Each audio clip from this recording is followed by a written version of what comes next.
నేటి యువత నారో మైండెడ్గా చిన్న చిన్న విషయాలకే హర్ట్ అయిపోయి నాకు ఇది నచ్చలేదు, నువ్వు ఇట్లా చేస్తున్నావు అట్లా చేస్తున్నావు అది ఇది అని చెప్పేసి ఇవన్నీ పెట్టుకొని ఒకరిని ఒకరు హర్ట్ చేసుకొని ఒకరికొకరు దూరం అయిపోయి ఆ అండర్స్టాండింగ్ లేక, ఇంకోటి అండర్స్టాండింగ్ లేకపోవడం ఒకటి, ఎక్స్ప్రెస్ చేసుకునే ఇది కూడా లేదు, ఆ కామన్ సెన్స్ కూడా లేదు. కూర్చో మాట్లాడుకుందాం, సంసారం అన్నాక మామూలే ఇవన్నీ వస్తూ ఉంటాయి. ఇంకా వాళ్ళు ఎంత వీక్గా ఉన్నారు, ఎంత నేరోగా ఉన్నారు అనేది నువ్వే అర్థం చేసుకో. ఎప్పుడైతే నీ బాడీ ప్రజెంట్ ఉంటుందో, మైండ్ ప్రజెంట్ ఉంటుందో, ఆ రెండిటితో కలిపి నువ్వు రిలేషన్షిప్ పైన ఫోకస్ చేస్తావో అప్పుడు ఆ రిలేషన్షిప్ గురించి నీకు అన్ని విషయాలు తెలుస్తాయి. అప్పుడు నువ్వు నీలేక ఆ పేషెన్స్ వస్తుంది, అప్పుడు నీకు దానిపైన ఒక మమకారం అనేది కలుగుతుంది. ఇది నా బంధము, ఇది నాకు చాలా అవసరము, దాని విలువ నువ్వు తెలుసుకుంటావు. తెలుసుకున్నప్పుడు ఏం చేస్తావంటే, అలా కాదు జీవితం అంటే ఇవన్నీ వస్తూ ఉంటాయి సమస్యలు, సరే మనం కూర్చొని చర్చిద్దాం, ఎందుకు కాదు మన చేత, ఇప్పుడు ఇది వచ్చింది, దీన్ని మనం ఎలా సాల్వ్ చేయాలా, లేదా దీన్ని ఎలా ఓవర్కమ్ చేయాలా, ఇవన్నిటిని కూడా నేటి యువత కూర్చొని చర్చించుకొని మాట్లాడుకోవచ్చు. ఎస్పెషల్లీ ఈ రిలేషన్షిప్ మ్యాటర్స్. ప్రతి మనిషికి బంధం అనేది అవసరం, ప్రతి మనిషికి తోడు అనేది అవసరం. అది ఆ బంధము ఎల్లకాలము కలకాలం ఎలా ఉంటుందంటే, ఎప్పుడైతే ఒకరికొకరు మనసిప్పి మాట్లాడుకుంటారో, ఎప్పుడు ఒకరికొకరు ఇది మన ఇద్దరి జీవితము, మనం ఇట్లున్నాము అని ఒక ప్లాన్ ప్రకారంగా ఒకరినొకరు నమ్ముకుంటూ ఆ బంధానికి విలువనిచ్చుకుంటూ కూర్చొని మాట్లాడుకొని, ఏ సమస్య వచ్చినా ఇద్దరం కలిసి నిలబడదాం, కలిసి దాన్ని ఫేస్ చేద్దాం, కలిసి ఓవర్కమ్ అవుదాం.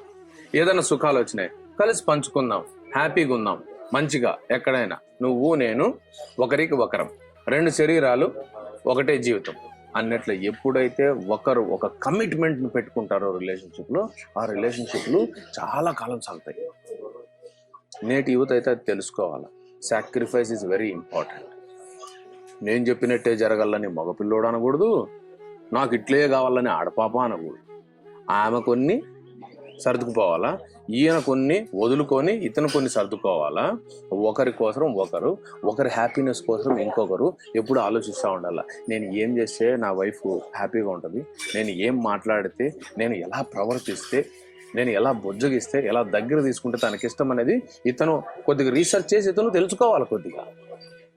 ఆమె కూడా అట్లే, నా భర్తకు ఎలా ఉంటే బాగుంటుంది, ఎలాంటి బట్టలు వేసుకుంటే బాగుంటుంది, ఎలా ప్రవర్తిస్తే బాగుంటుంది, ఎలా వండి పెడితే బాగుంటుంది, ఎలా చూసుకుంటే బాగుంటుందని ఆవిడ కూడా ఆలోచించాల.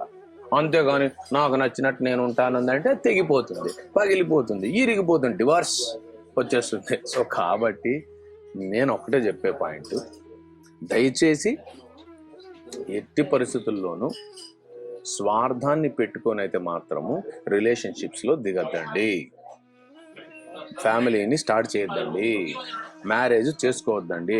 నువ్వు స్వార్థాన్ని ఇడిచిపెట్టగలిగితే కొద్దిగా త్యాగము, కొద్దిగా నీలోకి ప్రవేశించాలన్నమాట. సరే నేను ఇంకొక వ్యక్తితో నేను జీవించబోతా ఉన్నా, వాళ్ళకు కొన్ని అలవాట్లు ఉంటాయి, వాళ్ళకు కొన్ని పద్ధతులు ఉంటాయి, వాళ్ళకు కొన్ని అభిరుచులు ఉంటాయి, నాకు ఎట్లున్నాయో వాళ్ళకు ఉంటాయి కదా.